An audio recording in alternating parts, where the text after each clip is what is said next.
Microsoft Internet Explorer, when you press Alt-Tab, it goes through another tab. It doesn't switch the application. It's so silly. All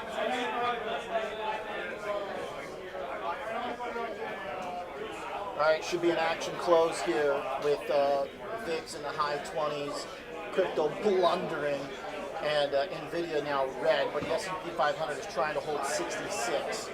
Economic data was solid today. Back to employment reports with numbers coming out. Looked decent, but not enough from NVIDIA, and that's the rub, basically. Tried to rally, failed. Not the worst, still mostly crypto-centric. But VIX 25 right now says you're going to have a pretty juicy session tomorrow, today. Chicago Future of Finance live from Cboe, starting up here 2 p.m. every day, Tuesday, Wednesday, Thursday. NVIDIA right now 183, holding the line in the sand. So we'll see how we end up. See you there.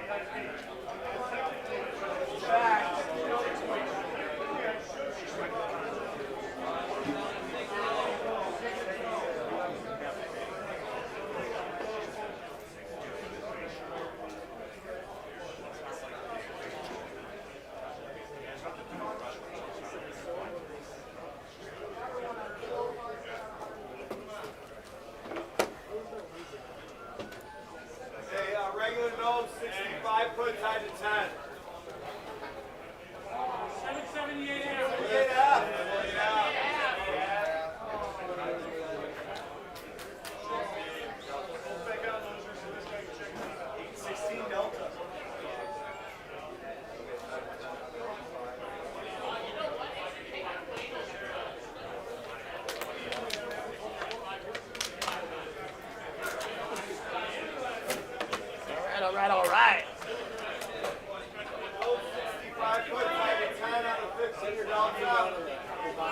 Yeah.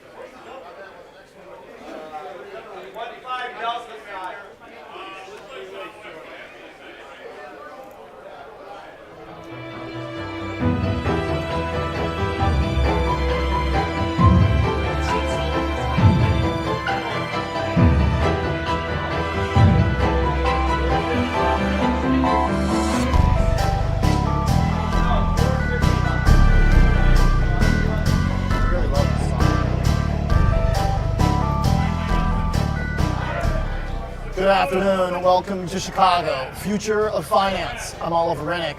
We've got an hour left and it should be an action close here. Crypto is blundering.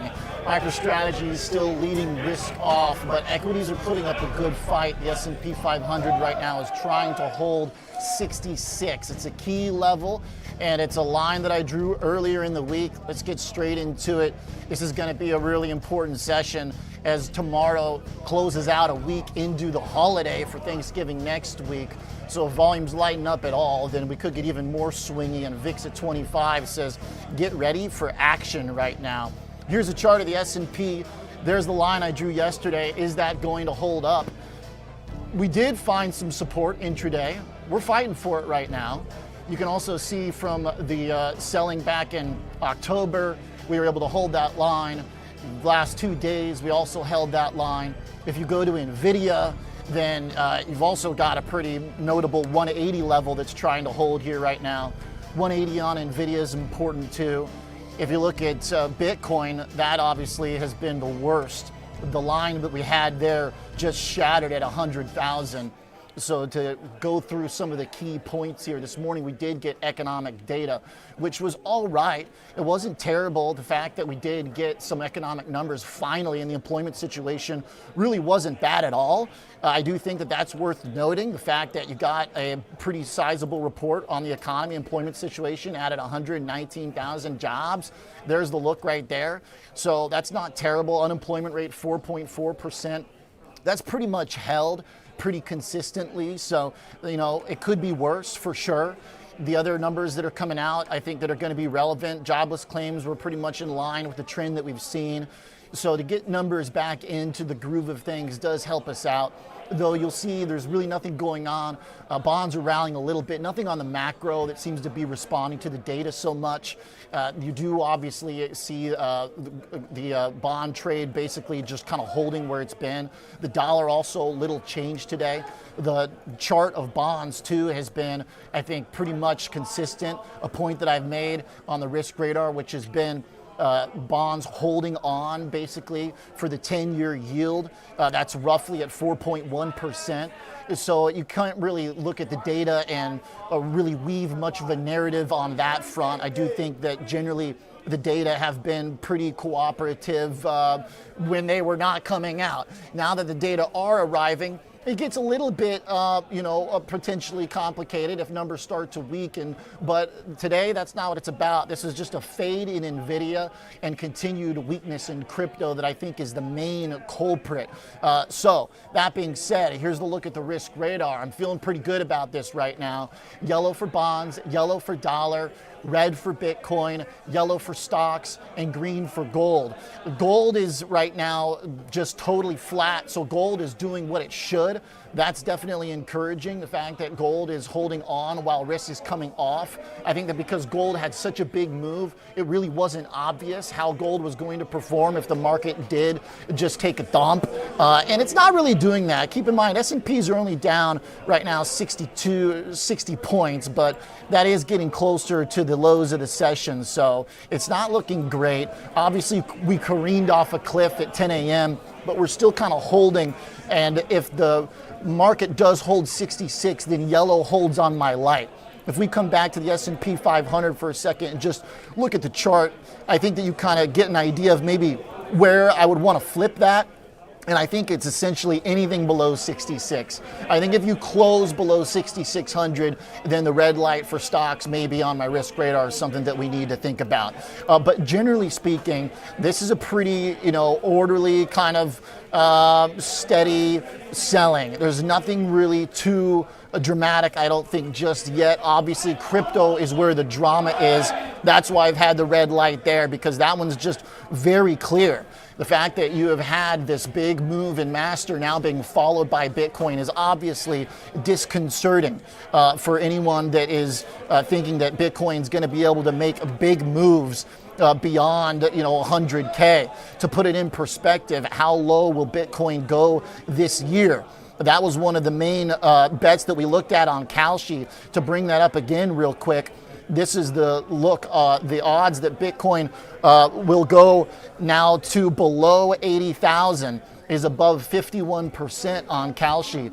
That is a pretty notable move. Below 70,000, it drops to 23%. Yesterday, Scott Bauer was saying that he would take, the odds that Bitcoin doesn't get to 200 by the end of 2026. That was another one that we looked at, which was, will Bitcoin be above 200K by 2027, aka end of next year? Those odds are now at 18%, which have dropped down from 20. So it's not a good situation for the for the coiners. But I think that we have seen worse days for coins. I think the bigger question is if the S&P 500 is going to follow suit. And I don't know if the chart really has given us too much to be concerned about unless we crack through 66. Let's talk volatility and more with Noel Smith, who is joining me today from Convex Asset Management. Noel, when you look at the market, obviously the biggest weakness is in crypto, but it's disconcerting to see NVIDIA get dragged after earnings. What stands out to you right now? Crypto seems to be driving the bus right now, which is a little bit confusing to me. If you look at everything in the AI space, nuclear, obviously NVIDIA, you see a lot of put activity. And frankly, I'm pretty surprised. From a vol standpoint, the move does seem pretty overdone. 25 overdone for VIX? Depends if you're looking at a close to close or a intraday realized volatility measure.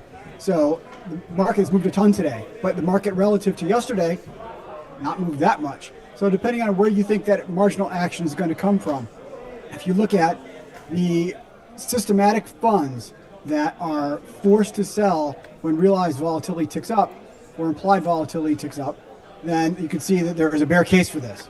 But as so far as like the NASDAQ down 4% from the peak this morning, that does seem very high to me. Vol and the NVIDIA premium that was all built up around today, it's kind of surprising to me that that's not coming out more after the event. I guess maybe for NVIDIA itself it is, but it kind of looks like it transferred over into the market a little bit, to your point, more broadly. So tell me kind of how that, the NVIDIA volatility versus kind of the broader market volatility, how do you see those playing against each other right now? So I'm pretty surprised. I expected the market to go up this morning because the futures, whatever, after NVIDIA beat. And then I expected volatility to kind of come in. And then with that, the delta on those options that are struck out of the money starts to get smaller. And that creates a reflexive bidding activity within the marketplace. And we're going into a holiday. It's a Thursday before a holiday week. We're going into December. So frankly, I think that vol can't really stay here where it is unless we get more realized volatility. I feel like it's too high. And it's too large of a move. What would that look like if realized vol were to catch up to implied here? S&P cracking 6,600, or what does that kind of rough math look like for you? What does the VIX tell us we should be at for the actual market? So you're exactly right. If we break, there's not much below. Okay, we could break and it could be really nasty. We're going into the last month of the year. I have no idea from a narrative standpoint as to where the market goes. I can only tell you from a volatility standpoint what's the market's actually trading. And it does seem like I just don't see a justification other than today's volatility for that ratio between implied volatilities and realized volatilities to stick. Yeah. I pulled up your chart here, 1 month realized vol versus VIX. Make sure we can see that little corner there. There it is. Okay, so SPX 1 month is in the orange, VIX. So your point here is that, other instances in which we saw this really pop, the blue line for VIX, S&P's got to follow pretty soon, or else VIX has got to come down. So is this you think we could close this gap by tomorrow, or what's kind of the timeline for seeing these two come together the way you might expect? I would expect vol to get pounded next week. That's what I would expect. So the idea that we do nothing for the next couple of days, or tomorrow being options expiration, fine, that's in play as far as I'm concerned. But the idea that we go into next week and vol just sits around and at a high level without the kinetic energy of a lot of realized volatility, that I don't see. Okay. So then, it looks like right now, other than earlier this year, the tariff stuff, it's been pretty reliable to kind of see, realized vol remain pretty low. The regime, we assume, is kind of like, if we then cool off, we get back to 16 VIX, something like that? 16 VIX implies a 1 day, 1% move, which that honestly does feel more in keeping. The idea that I can pick 16 out of a hat, I have no idea. But the idea that it's going to stay at 25 or 28 this morning, I want to fade that. I don't think we go much higher. What's the best way to fade it? Buy dip in stocks, sell VIX calls, sell S&P puts. What do you think? There's a lot of different ways. If you think that implied vol is too high, what's the best way to go about juicing that trade? Very good question with a very nuanced answer. There's many different ways to do that. And the answer really lies in the vol path of what's going to happen. I typically try to buy Delta 1 instruments without gamma or spreads or ratio spreads in the VIX puts, because what's going to happen is if the market does bounce, if volatility comes in, if you're long VIX puts, those things are just going to get destroyed. So the idea that you can go out there and buy a bunch of 20 strike puts in December or something like that, those things are going to get murdered. From a vol standpoint, they might go up in price, but they won't be as reactive as you're wanting them to be. So I'd rather just own the index or put spreads. Okay. So I think a lot of people want to hear that. There's probably some people in that trade already, right? I think that the numbers for NVIDIA weren't so bad that you assume, the things are going to fall apart here. But, between Michael Burry, a few of the other shorts that are kind of out there, I do kind of wonder if some of the AI narrative is turning somewhat sour. Look, I'm not the expert. I'm not the equity analyst. But the numbers do not seem like, something terrible. I know there's an argument to be made about, how much usage there is for the chips versus how much they have as their oversupply. But, every headline I see is just more and more embrace of it. Like I saw something about Jack Dorsey and what he's doing with XYZ, and it's hard for me to look at the NVIDIA numbers and say, okay, this should be a massive sell-off. Now, if crypto and Bitcoin go below 80,000, then all right, like I could see that really start to pinch risk off a little bit more. But to your point, I'm kind of thinking most people are going to be trying to sort of buy this AI dip of in some fashion. I guess I would agree. I don't understand the narrative any more than anybody else. And you said you're not an expert, but there's nothing but experts that do this all day, every day for a living. And they're just as confounded as anybody else. The idea that NVIDIA would be a $4 trillion market cap or a $5 trillion market cap, you tell me what's wrong. I mean, if you had the best cup of coffee in your life, is it worth $5? How about $50? How about try Phil's coffee below my building? It's more like 7.5. There you go. But it's some valuation. I just don't understand these prices. So I really do stick with the vol markets because what they're showing me is where is the rubber meeting the road? Where are people putting their money insofar as something is actionable? Now, the trade narrative, I have no idea, right? Like I understand it's the future, et cetera, but at what valuation? But I can see that vol's popped. I also see that we're going into the last month of the year. I see that the spread between realized and implied volatility is quite high, 98th percentile. You look at that graph right now that you just put up. Look at that thing. It's like, it's extremely high. So do you want to tell me you want to try to buy that or you want to try to sell that? That's an obvious decision to me. You want to sell that. Okay. When would the narrative change in your mind? When would breakdown be more notable?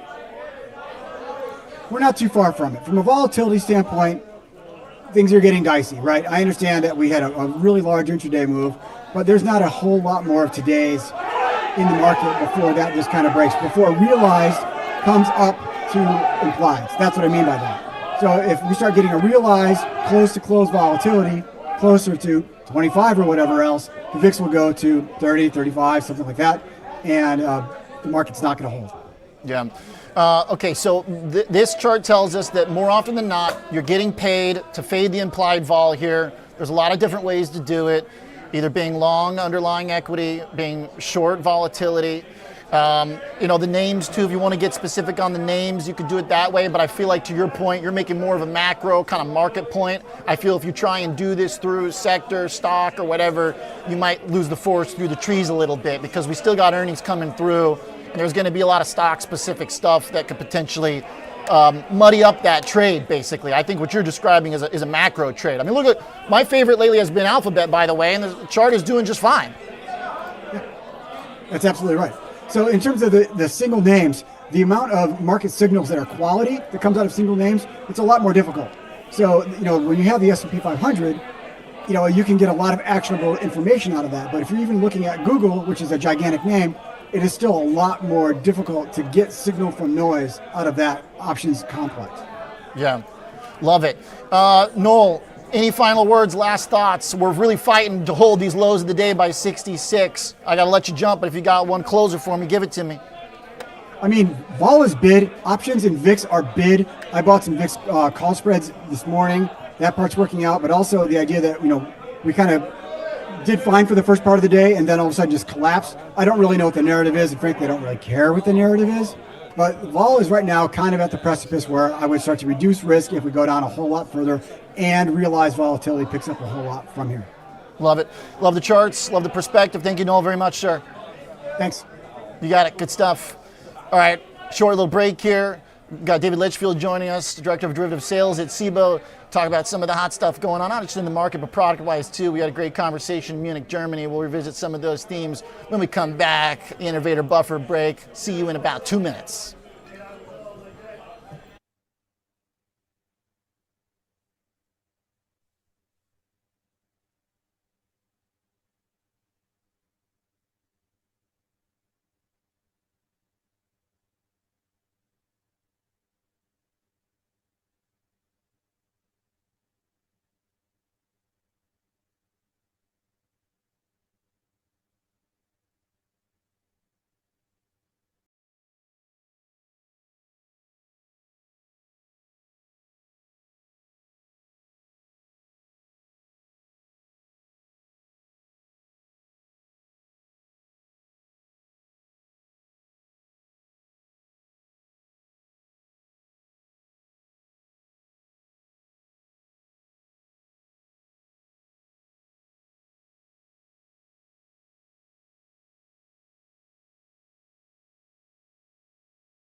There are two things about Chicago finance you can't get anywhere else. The first is kind of hard to miss. Everyone's trading options. Cboe is on a 5-year growth streak making billions, and its goddess of grain sits atop the final pit of open outcry. And that's what it's all about. The chance to fend for yourself. A fortress for the self-made trader, and the only still standing in America. The second thing you may not know, but it's worth trillions. Chicago is the only major city in America that's home to 2 of the top 10 registered investment advisors, according to Barron's. That means a steady river of passive money and fixed income pouring into the city. If you think you can beat the market, this is where you do it. If you've got value, price will discover you here in Chicago, the future of finance. Join me, Oliver Renick, from Cboe, Tuesday, Wednesday, Thursday, into the closing bell, live from Chicago.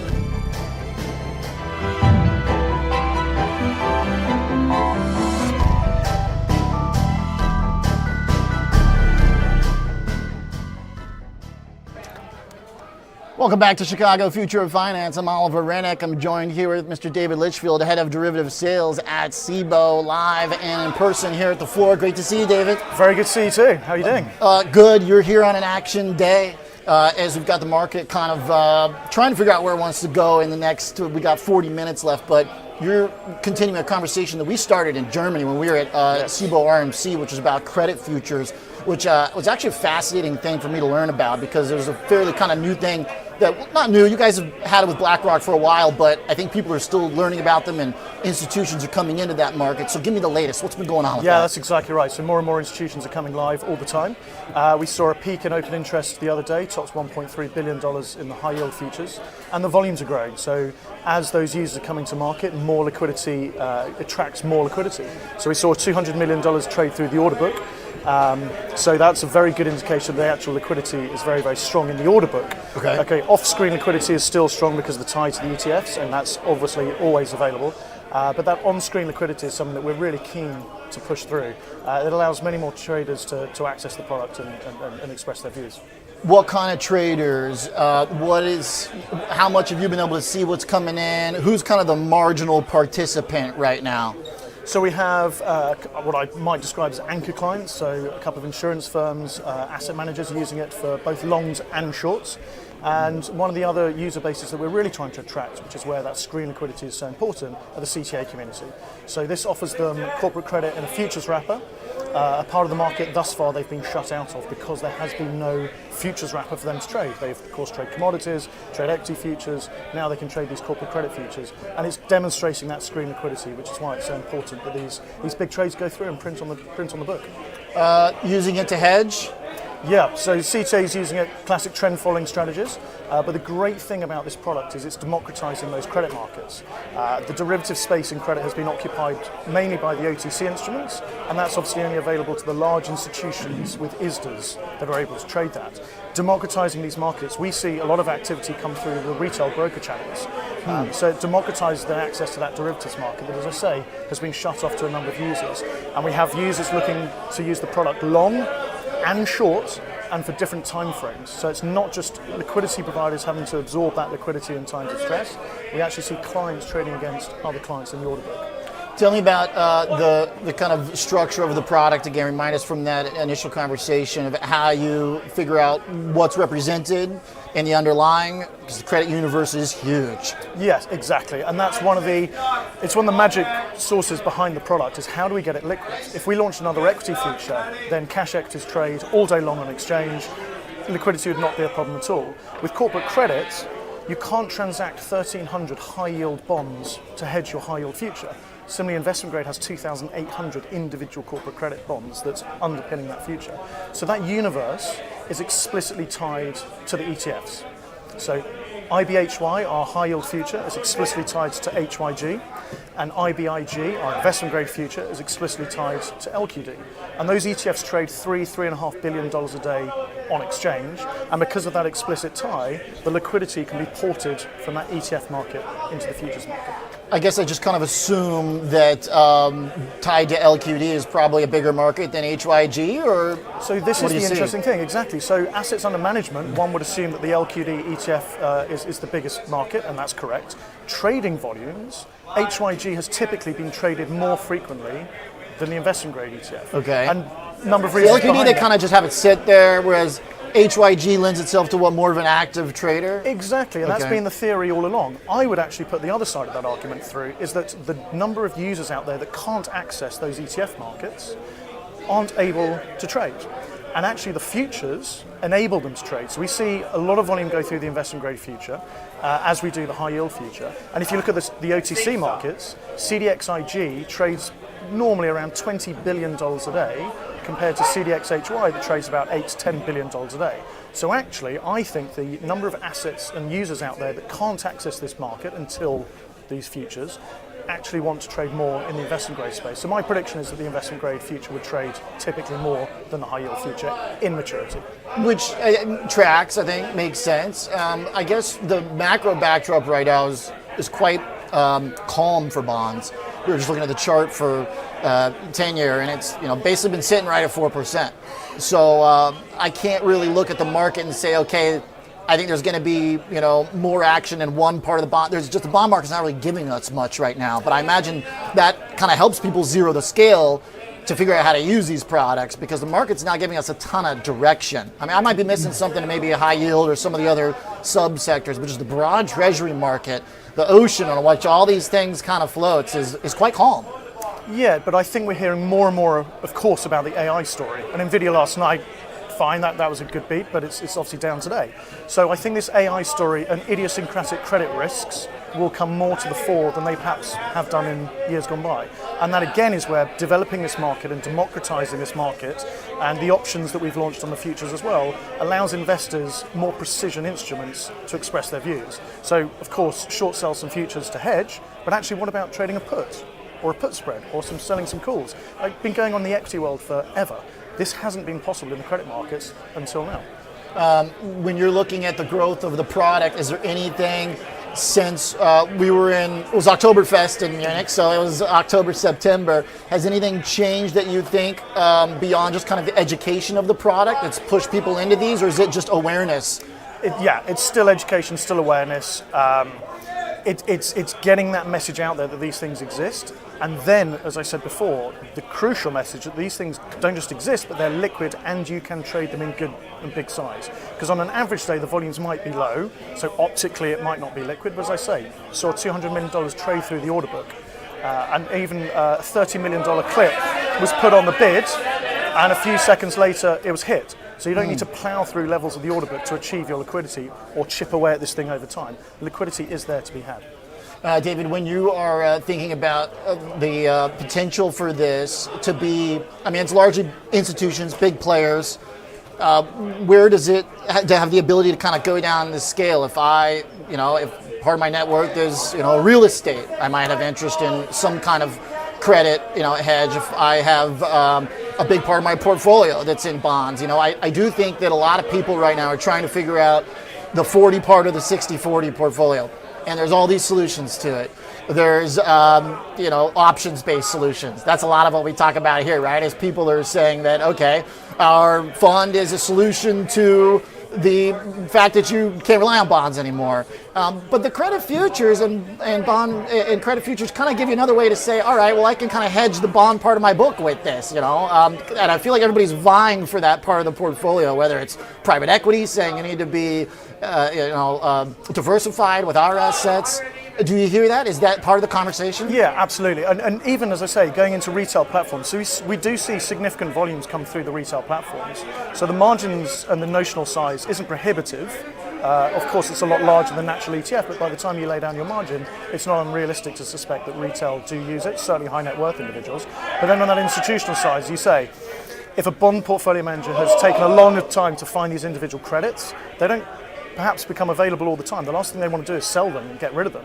So use beta to hedge, and use that future to hedge the risk, rather than having to sell individual credits that you might have taken a lot of time to try and attract. So all these different use cases come in, and the options lend even more diversity of that liquidity. Right. Well, then you get to the more of the speculative element, right? Because you guys have the options on the futures. Where if I'm thinking about myself on how to, because part of that question was, will a retailer, will an average person have interest in this product? Well, if you got options on it, then fair game, baby. Maybe I want to start speculating in credit, right? I mean, like, it's not that unreasonable. Yeah, absolutely. And again, that diversification of liquidity pool and the democratization of the credit markets is something that we're very, very excited by.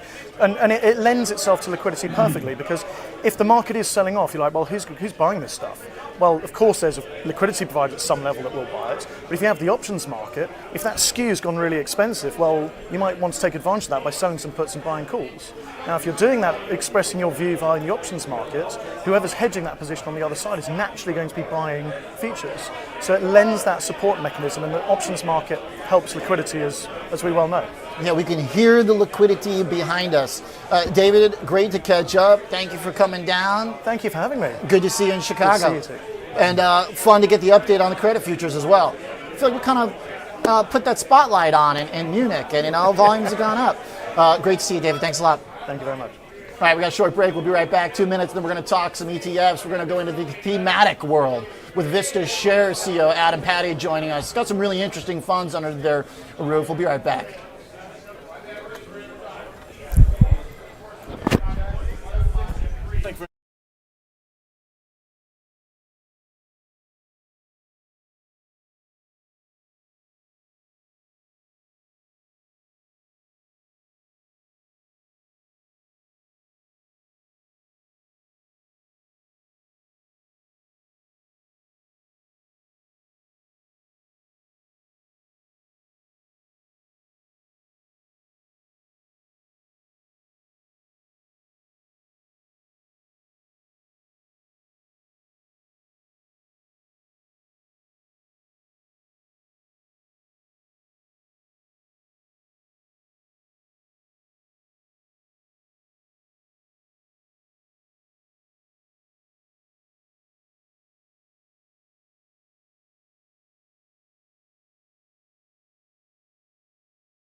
All right, welcome back. We are jamming here as the S&P 500 drops below the key level, 65.79 right now. 66 is what we're watching, and we are below it. Of course, NVIDIA is not helping after a rally and then fade post earnings. Let's talk some thematic ETFs. Joining me, Adam Patti is the head and CEO at VistaShares, which has got a lot under the roof. Adam, thanks for being here. Hey, thanks for having me. You guys are obviously very plugged in, quite literally, into the thematic world, and some stuff that I think is relevant on a day when we're thinking about AI, disruptive potential, what's been overhyped, what hasn't been. Tell me, firstly, kind of from the larger AI thematic side, what do you think about kind of the way folks are responding to NVIDIA and semis and all things tech today?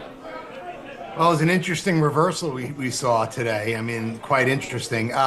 Look, I think the market spooked. I think, look, the underlying fundamentals in the AI infrastructure trade are sound. We saw that in the NVIDIA earnings yesterday. It's a durable theme. It's growing and it's accelerating, in fact. Hundreds of billions of dollars in CapEx are being deployed into AI infrastructure. The key is really how do you get exposure to that and really follow the money to get access to those profit pools. You guys have two funds that I think do hit this. First is the VistaShares Artificial Intelligence Super Cycle ETF, AIS. Let's start there. Tell me about it, Adam. Yeah, so what we do is we have a very unique process. We are looking at where the cash is going. So when people say they're investing in AI, you got to really understand what that means, right?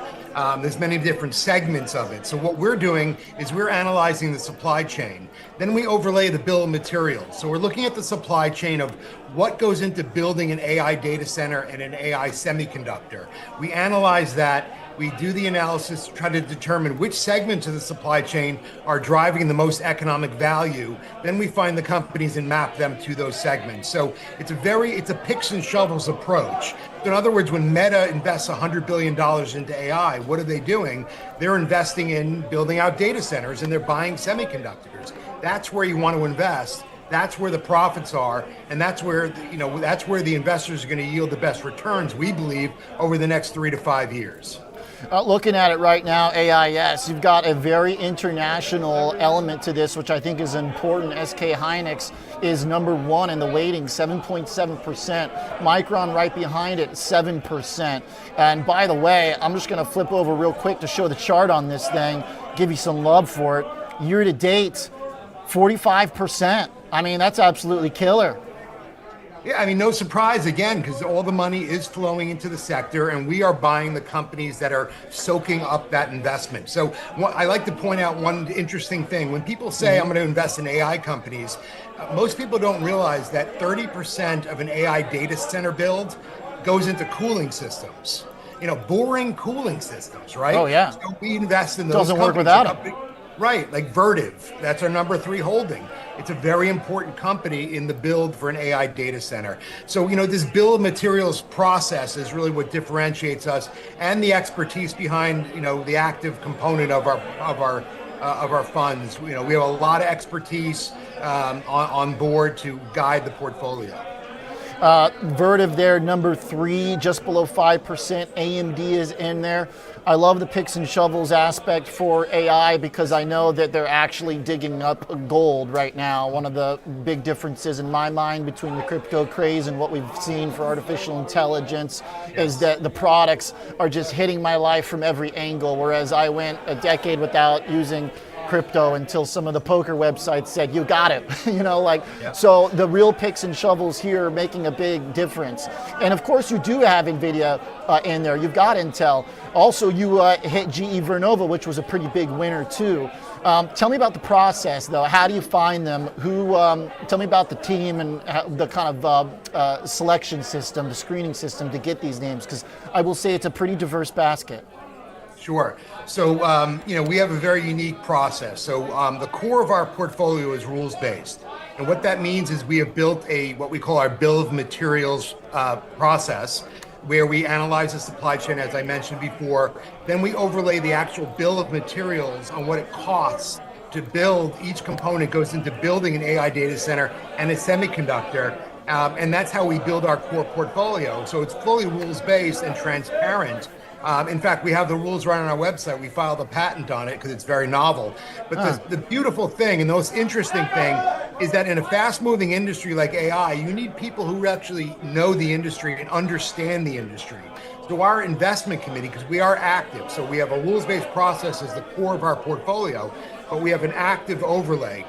So that is made up of people like John McNeil, the former president of Tesla, Sunny Madra, who's president of a company called Grok, GROQ, which is one of the core, most important companies involved with Saudi Arabia's Humane Inference Center, for instance.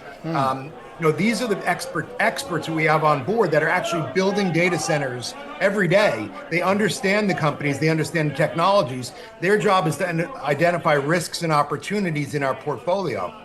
Once they do, then it goes over to the portfolio construction people, which is myself and Professor Robert Whitelaw.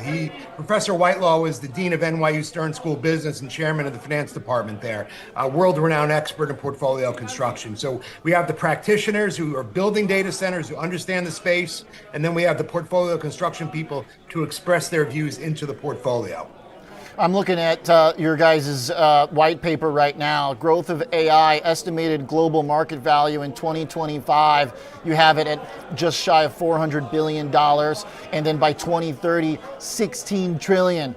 Big numbers, Adam, big numbers. But you've already seen hundreds of billions, as you've got it here, from the main leaders already. So it doesn't seem like a big stretch, unless, I don't know what, the market crashes and there's some kind of feedback loop. If shares go down, funding, it's just, but again, it's hard for me to figure out kind of what the big, like why they would stop building these things out. One could possibly be the resources, to your point. Like here in Illinois and Chicago, we've got power, we got water. Why don't we have more of the picks and shovels ourselves? You kind of start to run into some of the government inefficiencies and whatnot, but I'm curious what you think. Yeah, look, I mean, so AIS is this portfolio, this ETF. And, look, the AI industry it's an arms race, right? I think we've all determined that. It's not only countries on countries, but it's companies on companies. And, unless we're seeing a major black swan event, it'd be unlikely to see a pullback in CapEx spending. These hyperscalers have already signed multi-year, hundreds of billions of dollars contracts that are going to go out 3 to 5 years. They have to. If they don't succeed, they're going to be irrelevant. And that's really why trillions of dollars are flowing into this space and why it's going to keep going for a long time. The key, again, though, is that the reason why they're investing is that they're looking to create enough compute so they can create applications that one day create enough value where they can make money on the front end from the consumer layer. That's down the road. Where the money to be made right now is in as you mentioned, the picks and shovels. It's the cooling systems, it's the fiber optic cable, it's the GPUs, it's the networking equipment. It's all those pieces that go into building the compute. That's where we are for the next 5 years. And that approach means that you also omit and you avoid any potential leadership risk, having to pick a winner, competitive risk. Like I know there are people right now that are really taking I don't know what to call it, to NVIDIA's earnings, like a scalpel, really looking for something. There's, a lot of OpenAI haters out there. So, you don't have to pick your horse, basically. You just pick the track they're going to run on. And I don't know much about horses. And that analogy just hit a wall there. It's a good analogy. The guy who makes the horseshoes, I don't know. It's a good analogy. I mean, NVIDIA is not the full story. They're a big part of the story. But in terms of the stack that goes into building the data center, they're only one piece of the puzzle. And that's what's really important to understand. There's the AMDs, there's the GE Vernovas, there are all these different companies that are critical to the build out of AI. I'm looking also, by the way, just to reiterate a point I made at the top, I was just kind of eyeballing the fund and noticed it, but it seems like you guys do take a significant amount of effort to show that this is an international index. This is not just US. You've got a comparison here to the average AI benchmark. I am wondering how you devised that benchmark, though. Was that looking at just indexes or ETFs that were on offer at the time you put together this paper? Yeah, we look at the largest assets under management ETFs in the AI space to try to determine what their portfolios look like. And look, the reality is, and no shot at them, it's mostly Qs. If you look at the exposure that a lot of these AI ETFs have, it's really the top 10 holdings of the Qs. So I've seen that as well. Yep, closet indexers, as they say. Exactly. That's why it's critical to look under the hood. So we like to show the overlap analysis because when you buy AIS, you're getting companies, most of which you probably have no exposure to or very little exposure. And that's what you want in a thematic product. You want to diversify your exposure. You don't want to over-concentrate your exposure into the same companies held by the S&P 500 and the Qs. Yeah, that's very fair. Okay, now thinking about generally, when you look at the international side again, though, does that have any volatility around geopolitical stuff? Some people like to just get the U.S. specific, but I will say that I think the performance kind of speaks for itself. This is outperforming semiconductors alone. It's outperforming the Mag 7. At the start of the year, the international side was a good piece of that puzzle. I wonder how investors have received that, and if you think that's an additive or a risk point. Well, I mean, there's always geopolitical risk, in any securities, right? I mean, you never know what's going to happen. But the reality is that you're investing in AI infrastructure. There are international companies that you cannot get away from. I mean, Taiwan Semiconductor, right? I mean, they build all the chips for NVIDIA, for AMD, for Apple. Without them, there is no AI infrastructure. So to have an AI product that doesn't have them as in the appropriate weighting is silly. Same thing as an SK Hynix. I mean, they are the leader in what they do, and without them in the supply chain, there's really no replacement for them. So, the international exposure is key to the supply chain and to making AI a reality. Yeah, that's fair. I want to make sure we hit POW too, because you got a great ticker zooming in basically on the electricity specifically as a resource, as an input. GE Vernova, another one here that plays a role. How do these two differ, and do they serve the same type of goal? Do you view them as you pick one or the other, or do you view them as they play off each other? Tell me about it. Yeah, they're bookends. They're made to be used together. So AIS is the AI intelligence infrastructure. It's data centers and semiconductors. What POW is, POW, is the physical AI infrastructure. It's the grid, right? The grid in the United States is on average around 40 years old. Everyone's talking about all the power needs of the AI data centers, but guess what? We have energy, but we don't have power. So we don't have an energy problem in the United States. We can't take that energy and create power and distribute it to where it needs to go. That is the problem. And that's a national security risk as well for a variety of reasons. So what POW is, it's all about the AI energy and power infrastructure. And if you look at the CapEx spending there, we use the same exact process as we do with AIS. It's the supply chain, it's the bill of materials, and the analysis. 50% of the CapEx spending that needs to go into building out the grid is in transmission and distribution. So while everyone's talking about renewables and generation and nuclear and all that stuff, it's important. It's a small piece of the puzzle, though. The biggest piece is transmission and distribution. And these are switching companies. These are cabling companies. These are the companies that are, again, critical to making sure that we have the power to run our AI infrastructure. Transformers, HVDC, that one I don't know. Substation switchgear, cooling systems, all stuff that are going to be very much picks and shovels, but for a specific category of picks and shovels, right? So this is almost like a subsector to some extent. Is it going to be a higher beta play to the overall theme then? No, I would say it's lower beta because it's comprised mostly of industrial companies and energy technology companies, but and they're very large companies as well. And I don't think it's too niche-y. I think it's very broad. In fact, these are companies that are building out or are required to build out the global energy infrastructure for the world, right? So these are companies, again, building the picks and shovels that are providing them that we cannot get away from using in order to upgrade our grid. And it's not only for AI data centers. Right now, the grid can't even handle consumer demand. It can't handle cyber attacks. It can't handle, God forbid, an EMP attack. It's not hardened. So, putting aside AI data centers, grid upgrades is something that needs to happen in the United States and needs to happen now because there's a long lead time. Then if you add AI data centers, it's taking demand for power 10x over the next 3 to 5 years. So you can see the demand curve here. Trillions of dollars are going to be going into building out the grid over the next 5 years. And that's what POW is trying to capture. POW, a little bit newer, right? You launched this last month, is that correct? Yep, it's a new product, a month old. AIS is going on a year in a few weeks in December.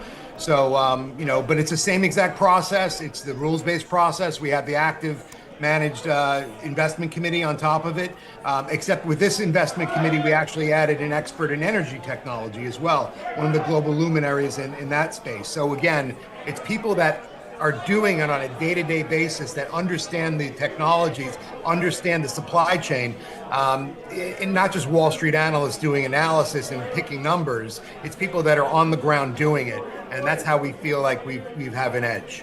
Okay. Like the names in here, some fun ones that you don't hear very often.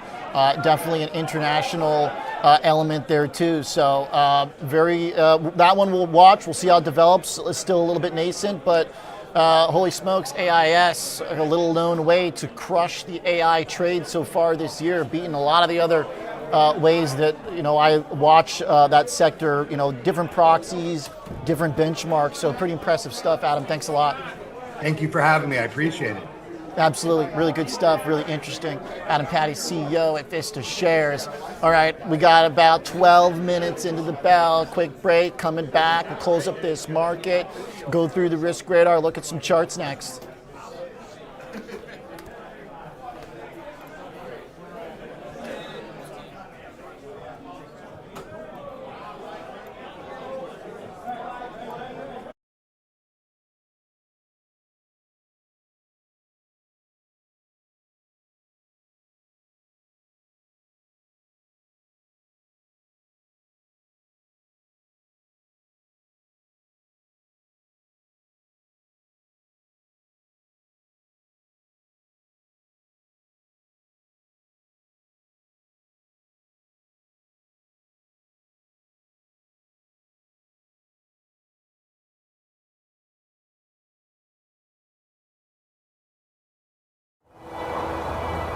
There are two things about Chicago finance you can't get anywhere else. The first is kind of hard to miss. Everyone's trading options. Cboe is on a 5-year growth streak making billions, and its goddess of grain sits atop the final pit of open outcry. And that's what it's all about. The chance to fend for yourself. A fortress for the self-made trader, and the only still standing in America. The second thing you may not know, but it's worth trillions. Chicago is the only major city in America that's home to 2 of the top 10 registered investment advisors, according to Barron's. That means a steady river of passive money and fixed income pouring into the city. If you think you can beat the market, this is where you do it. If you've got value, price will discover you here in Chicago, the future of finance. Join me, Oliver Renick, from Cboe, Tuesday, Wednesday, Thursday, into the closing bell, live from Chicago.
Welcome back to Chicago, Future of Finance. I'm Oliver Renick. We have about 9 minutes into the bell here. S&P is having some trouble. I got Mr. Scott Bauer joining me from Prosper Trading Academy as we look at the market here under some pressure. Scott, I've had the yellow on stocks, red on coins, but I'm wondering if I'm going to have to flip this light on equities red if this thing can't close above 66. What do you think? Boy, this is ugly. This is really, really ugly. I'm not sure how else we describe that. The 66, I don't see that happening here. We battled for it all day and lost it. I know. I don't know that that's going to be, and I'm looking over here at the live quotes. I don't know that that is going to be the line in the sand here, but this is really ugly. And, the last couple days, Oliver, we've talked about, even on these sell-offs, the VIX, maybe moving a little bit here, but not really into some worrisome territory. Today made, I would say, the breakout move to the upside that we hadn't seen. So that concerns me a little bit here. And it really concerns me more so that the economy, or not so much the economy, but the market is really holding its hat now on what the Fed does. And to me, it just doesn't make sense. It really doesn't, unless there's a deeper concern that not only are they not going to cut in December, but boy, this inflation thing is really out of control. And I'm going to say out of control, yes. And that maybe that's putting some question marks into even in the first quarter of 2026. So I think the market is preparing itself for that, preparing for the worst, and that's what we're seeing. Yeah. The breakdown, big red candle today, pretty nasty stuff. As far as bonds aren't doing much, No. The treasury market, TLT, basically just sitting here, 10-year yield sitting at 4.1%. So, I'm not like too worried about some of the, I guess, Fed stuff yet. But to your point, you don't know what kind of complications that could add to it. I don't think it's the cause right now, but it certainly is potential for ongoing risk, if you will. Yeah, and you know what's kind of concerning is look what's happening in Japan, and look what's happening to the long end of the rate curve there. So we know that Japanese investors, they're one of the largest holders of U.S. Treasuries, and so when we look at some swaps perhaps, or we look at some currency valuations there. What might happen here? Well, 3.5, 360, 370 on the 30-year JGB. That's like record territory. I have a feeling we're going to start seeing people, selling U.S. Treasuries all of a sudden to buy now Japanese bonds. And if we start to see that, we can see a pretty big shift up in rates here. If that really starts to happen, I think that's got to be something that's on the potential for kind of carry trade re-entering the conversation. I'm looking at the Kalshi odds for December, and right now 65% is where they're putting the odds of the Fed maintaining the rate. Cut is only 34%. So I guess to your point, that might be a factor here that maybe I've underestimated, because those odds are shifting, obviously, and the cuts have gone down from October around 80% to now 34. That's a notable drop. I'm sure that's not really helping the situation. We could have a whole conversation about whether or not the economy really needs it, but I feel like that's just, look what the market's telling you, and the market's telling you the odds of the cut are going down, which is, maybe it's not a negative, but it certainly is not an added positive. It's definitely not a positive, and again, it's not a positive because the rhetoric has completely shifted from the Fed. Even some of the Fed heads that just a few weeks ago were saying that they still supported a cut in December are now starting to balk a little bit, are now starting to hedge a little bit. Because, like Kashkari. Yeah, I mean, Collins was hawkish. Look at Austin Goolsbee also. And I don't think he's a voting member, but look at him, and he was one of the bigger doves out there, now saying, boy, this inflation is way more difficult than we thought it was going to be. So if that's the when you lose the ghouls, right? Absolutely, there is no question about it. So our local Chicago dove. Yeah, the Chicago dove. That's right. And that jobs number this morning. How much do we read into that, right? I mean, is it really reflective of the job market now? I mean, the data is so old, but yet it came in at a much stronger number than the market expected. So that's another positive, or I should say negative, for the Fed potentially lowering rates. That's kind of an interesting one that I do think is maybe worth a discussion real quick too. To your point about the number this morning at 119, it's not like it's not a problem to have jobs, but if you've got a trade based on bonds, based on cuts, this certainly is not going to help it. I'd rather see the high number than the cuts, but again, that is very much depending on how one is positioned according to bonds and what they think from the macro side. It's nice to have data coming in at least, though. It is nice to have data, but if people were concerned that the data that we were getting on a timely basis wasn't necessarily accurate, how do you describe what we're getting now?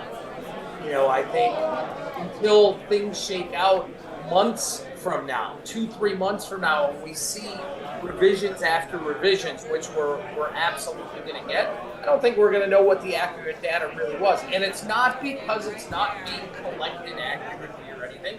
It's just because now it's lagging so much. Right, yeah, very true. Not giving us much. Hey, last thought, Scott, is we'd be remiss if we didn't talk some crypto here, given how much we've discussed it, and also the fact that MicroStrategy just again today was down, and it was down a lot early, which, we were hoping that crypto would just do crypto things in it's in their own category. But now that if stocks maybe have lost the NVDA bid, I do kind of wonder, if this is just going to get worse, which is an incredible thing to think about because it's already been so bad. Exactly. I mean, I know that in the Bitcoin space, some of these liquidations are just continuing on a very, very large scale of whales that have held Bitcoin for quite a long time. So again, we talked about this yesterday, Oliver. How much is this drop in Bitcoin really tied to the expectation that the Fed may not cut a quarter of a point? There's got to be more to it. Yeah, if it's that, then good luck, man. There's got to be more to it than just saying, oh yeah, it's down because the Fed's not going to cut next month. I don't think so. There's definitely disconnect happening here. And maybe we get some bottom fishers coming in here. Maybe we get a strong rally. But again, we talked yesterday, and I was using the 100,000 level yesterday. I'm gonna lower that now and say the 92,000 is really the area that it's got to break to the upside. And if it tries to rally there again and fails, we're gonna see 80. To your point, looking at the chart, we did get a lot of resistance there at 92.5. There's the bell, Scotty B. We got to jump. Thank you, sir, as always. Appreciate you, Scott. Have a great night. Scott Bauer, CEO of Prosper Trading Academy. Thank you for joining Chicago Future of Finance. We are out of here. Have a great night.